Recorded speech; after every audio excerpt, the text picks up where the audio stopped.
This story is about Opai's ex's daughter, who is furious Opai doesn't pay for her student loans, despite being the reason why he broke up with her ex. Listen to the story, guys, to find out all the details and of course to hear my insights. Enjoy the stories and don't forget to like and subscribe. And of course, don't forget to leave a comment. When I was in my late 20s, I began dating a divorced man with 3 kids. We took it extremely slow. I didn't meet them for a year and a half, and then we slowly spent more and more time together over the course of another year. After 2.5 years together, we tried a soft move-in where I would begin spending the weekends there and moving my stuff over. 2 of his daughters at the time, age 8 and B10, warmed to me quickly, and I also got along with his ex-wife. However, his oldest daughter, C12, hated me and made it absolutely clear she was always resistant to me when we were dating. But when I tried to move in, it got worse. She would refuse to eat if I could, scream at me if I spoke to her loudly, insult me, and beg her dad to break up with me while I was sitting next to him.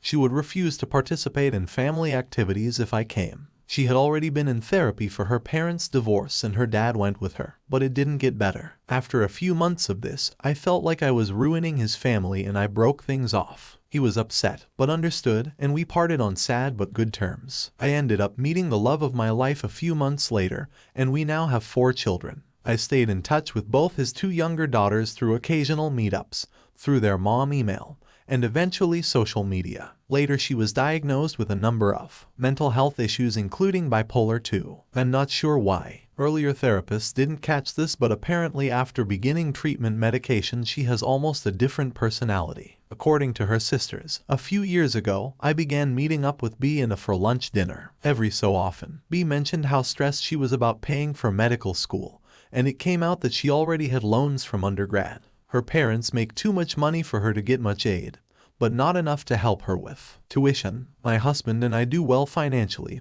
and we offered to pay off B's undergrad debt plus medical school. I also paid off A's undergraduate loans and will pay for her master's program. Both girls are really grateful and I'm so happy watching them thrive. I didn't tell them not to mention this to anyone, but asked them to be discreet. Both told their parents' sister that they received scholarships from their university. Well, somehow she found out the truth and is now claiming that she is being punished for her mental illness actions as a child. She is demanding her parents pay off her debts and pay for her graduate program. They can't afford to. This is causing a massive amount of tension in their family. She skipped Christmas with her dad and has cut off her sisters. Her dad emailed me, thanking me for paying for his daughter's schooling, but saying he wishes I never did so in the first place. Their mom isn't angry, but wishes I had told her I intended to be generous, but now I feel like I stepped where I shouldn't have. Am I the a-hole? She literally cost Opai a relationship Opai was otherwise happy in, and Opai was graceful about not putting her through that. And rather than acknowledging anything about this or apologizing, she instead went straight to thinking that someone she treated horribly owed her something.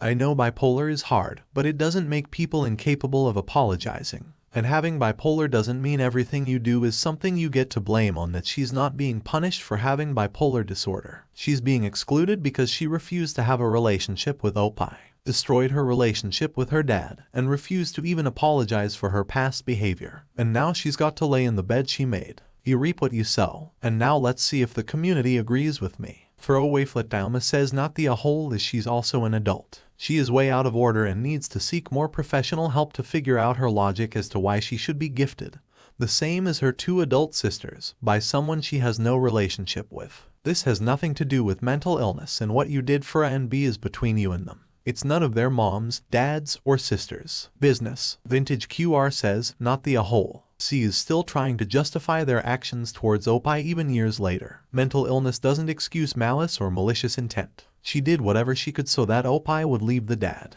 They got what they wanted and they deserve nothing more. I do agree you should have told the parents, but at the same time, A and B treated you with dignity and respect while C was just plain rude. My 27 female husband, 36 male, and I love kids. We've always talked about having a big family and now we have one. We have 5 kids, 2 biologically ours, 4 male, 3 male, and 3 that we adopted. 6 male, 4 male, and 1 female. And we couldn't be happier. Our kids are everything to us, and everyone knows it. But even knowing that my family hates it, that we have so many kids because they think that we are exaggerating, that we shouldn't have more because kids are expensive, and we need to think about their future. We've explained to them multiple times that we are fine, and that fortunately we can afford to have more kids. But they don't understand. Yesterday we told them that I'm pregnant. They got mad and didn't even try to pretend they were happy. They just told us that we are crazy and that we have to stop. My mom was the only one that was happy because we told them we were expecting another girl. But the rest of my family told us a lot of things that we definitely didn't want to hear. My sister, 32 female, told me that she and her husband are struggling to raise 1 kid, 2 male, and that she cannot imagine how difficult it will be to raise 6,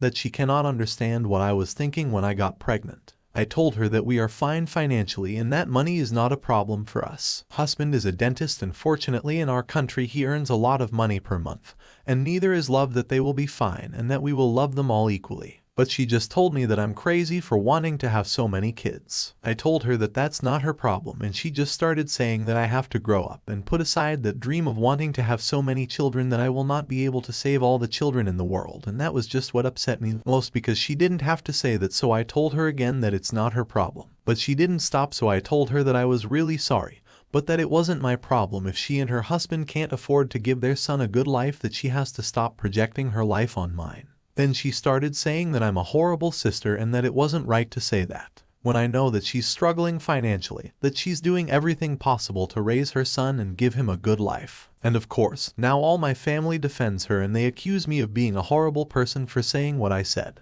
But I tried not to say that, and I told her twice that it wasn't her problem. But she didn't stop and I was tired. And that's why I told her they're all the time saying the same things as if they're the ones who pay everything for my kids. They don't, by the way, and I can't take it anymore. Am I the a-hole? Well, I would understand if Opie would be struggling and would be complaining or asking for help from her relatives. Then people could comment, but at the moment she is happy and her family is happy. So why is her sister not happy? Sounds like jealousy to me. In this case, I think it's nobody's business how many kids Opie has. Do you agree with me, guys? But I think Opie went too far saying that her sister can't give a good life for her son. I think good life is not about money. It's about love. If sister's son is loved and cared after, he is happy, and no amount of money can buy that. And now let's hear the community's opinion. Dramatic Tale 68106, not the a-hole. Keep reminding people not to project their financial issues onto you. They apparently don't understand that they're doing that. Markson says everyone sucks. Hear them for commenting on what you and your husband choose to do with regard to your family. You for saying your sister can't give her son a good life because she isn't wealthy. Just a lot of parent shaming going on both sides. SSM Warfare says, have you considered that both of you are a-holes? Your family sure weren't nice to you. Big a-hole energy right there. You decided to take revenge and hurt your sister by indirectly telling her that she's a bad mother. Also, big a-hole energy. I know she was projecting, but that doesn't make it right.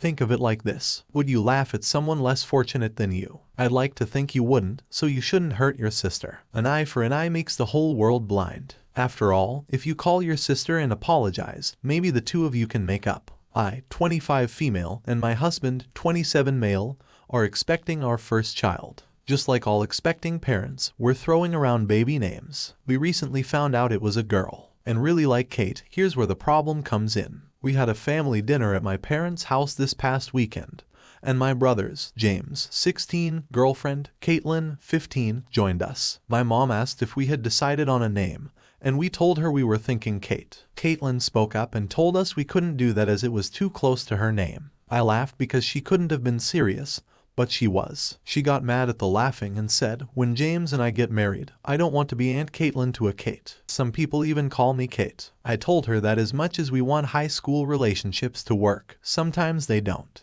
And I guess she doesn't like it. But I'm not going to judge the name of my baby on the what if of her marrying my brother. She then began to cry and say that we didn't accept her. My mom tried to defuse the situation, saying that she was at our family dinner, so of course we do. But she then said that the only way she'd believe that is if I named my baby something else. I again refused, and my brother jumped in with, she's not even born yet, Opie. Just pick a different name. I admit, I did get a little mad and hormonal and tell them I'm not picking a 6-month child relationship over the name of my kid. It's not going to last. My mom told me to leave the room because the girl was in hysterics. After she went home, my mom told me she knew where I was coming from. But Caitlin was just a teenager. My brother has also refused to talk to me since I get that I got mad at a girl 10 years younger. But shouldn't I be able to name my kid what I want? My husband thinks maybe we should name or something else, but I still really love it. Am I the a-hole? She's delusional and has no rights to a name. Opie is correct in the fact that her brother's relationship won't last. I just don't understand why he had to leave the room.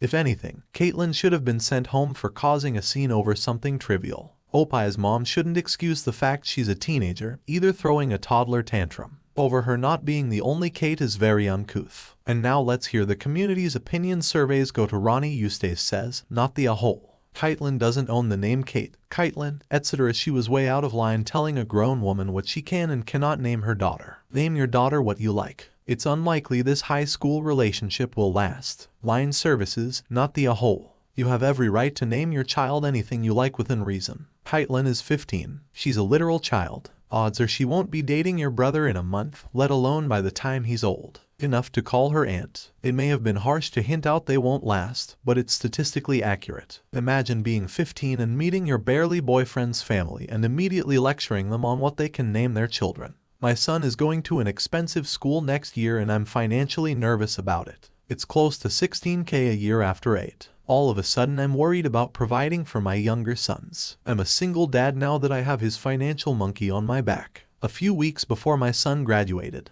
his class had an assembly where they gave out scholarship money. The money was raised from foundations or groups like Rotary. My son won 2 awards totaling $10,000. The problem was that we thought that we were on the same page regarding the money. I said it was going to be used for school, and he agreed. What I meant was that it was going to be used for school, and he agreed. What I meant was that it was going to be used to pay me back since I already paid for his school.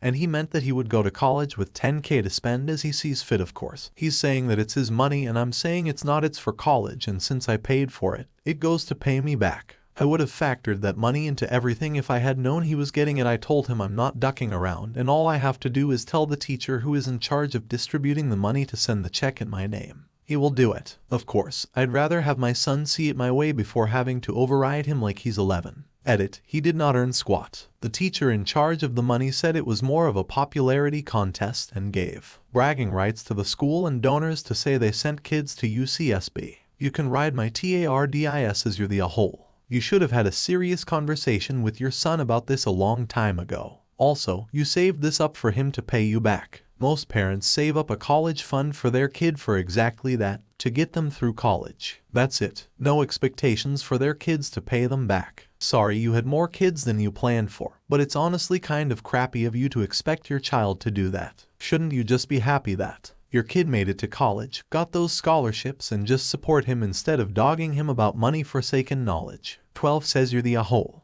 You also can't take a claim to a scholarship money if he's an adult. The money will be legally made out in his name. You can either restart a savings account and hope you're able to help out your boys, or they will have to rely on student aid and loans if they choose to go to college. Legally, you have no right to tell your son you now own his award money. He can take you to court and fight you for it. You'll have a huge issue on your hands. And most importantly, you're going to strain the relationship with your son. I can already tell you're not going to put that money aside for your other children. You clearly have a troublesome personality. Did you already spend it? Come find me quick, since you're the whole. You quite obviously did it in a way. You could say what you wanted. As his dad, you should be paying for his school. And that money is going towards more school. That will help him potentially in the long run. I'm hoping that he does well, gets a great job, lots of money, and gives you fuck all. I was on a 3.5-hour flight from London to Athens, as I was going to visit my family next to me on the plane. It was a mom with her around 1-year-old baby. The baby was upset and crying almost the entire time.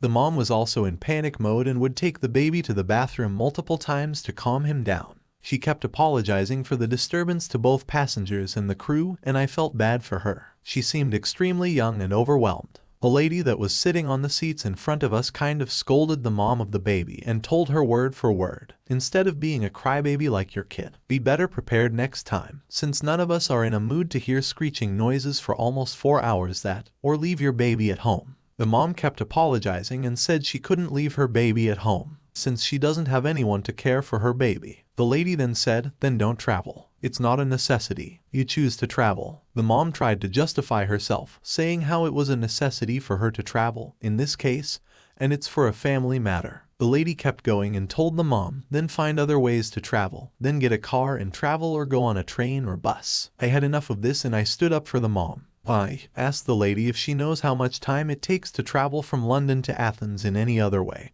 and that a train or a bus is as much of a public transport as the plane is. I told her to be compassionate. She told me I don't have to be compassionate, I paid for my fucking seat and I want some peace and quiet. I told her to suck it up, she's in a public transport. If she wants peace and quiet, she should either book first class or a private jet. Next time she showed up for the rest of the flight but made sure to pass by the mom and the baby and give disapproving side eyes multiple times. I was describing this story to my friend and she told me I was out of line for talking like that to that lady, and I should have minded my business. Not your circus, not your monkeys is what she said and said. I purposely made myself in a hole in this situation. OMG Pony says, not the a hole standing up for another human being especially and overwhelmed. Mom is a very good thing to do, and not having to listen to the mean lady for a couple of hours is totally worth it too. Brittany Green says, not the a hole. Someone who is clearly struggling and looks overwhelmed is rarely able to stand up for themselves in an unexpected attack like that. That young mom sounds like she was hanging on by a thread, and I bet having someone else advocate for her made a big difference on how she felt on that flight and afterwards as well. You were compassionate. Too many people look away when someone else is being mistreated. Good for you for standing up to an obnoxious person who is not helping an already difficult situation. Loopy Land Tides is not the whole being trapped in a tin can with a screeching child sucks, but the mom was trying to soothe the kid.